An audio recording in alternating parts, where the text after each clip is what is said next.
Le Renault D-Wide Gaz que nous avons utilisé, c'était une des vedettes du salon Solutrans. C'est le véhicule qui sert de base pour la distribution frigo avec la repiquage de gaz.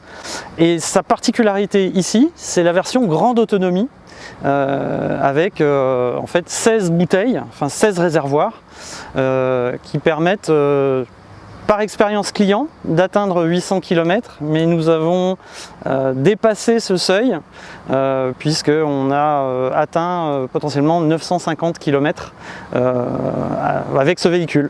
L'autre intérêt de cette expérience, c'était voir justement comment un camion typiquement distribution régionale, en plus avec une boîte automatique à convertisseur, qui est typiquement l'image qu'ont les gens pour la benne à ordures ménagères, est capable de faire du grand régional, voire même du national.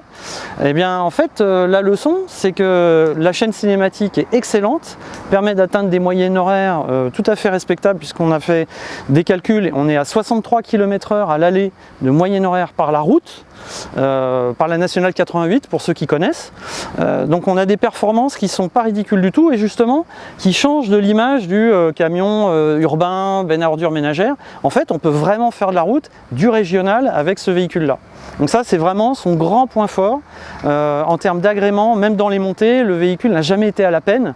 Et par en fait l'adéquation entre le moteur et la boîte automatique.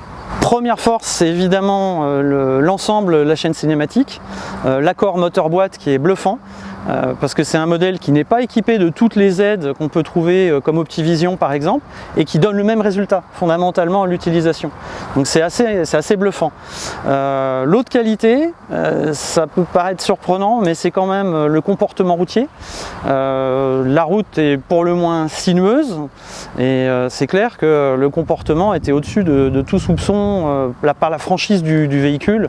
Il n'y a jamais eu d'appréhension, même sur les tronçons en descente les plus limites avec ce véhicule. Et la troisième force, c'est évidemment l'autonomie pour un véhicule gaz, surtout avec du gaz comprimé qui n'implique pas les mêmes contraintes que le GNL. On arrive à avoir des autonomies vraiment significatives. Trois faiblesses, un équipement franchement spartiate, on s'attendrait à voir justement parce que les gens ont l'image d'un véhicule typiquement urbain, vraiment régional, peut-être à radiner sur les équipements. Effectivement là on est vraiment sur du basique, on n'a même pas de programmateur de vitesse qui sur un usage routier serait vraiment appréciable. Donc là c'est vraiment le premier point critiquable. Le deuxième point qui surprend un peu, c'est du fait de la longueur d'empattement. En fait il faut un petit peu travailler quand même à la direction. Donc on a l'habitude sur des grands routiers d'avoir un confort un peu plus grand au niveau de la direction. Et le troisième point, si je devais vraiment être très sévère, c'est là encore les suspensions cabine. On voit qu'on n'est pas dans un Renault T, très clairement. C'est beaucoup plus ferme.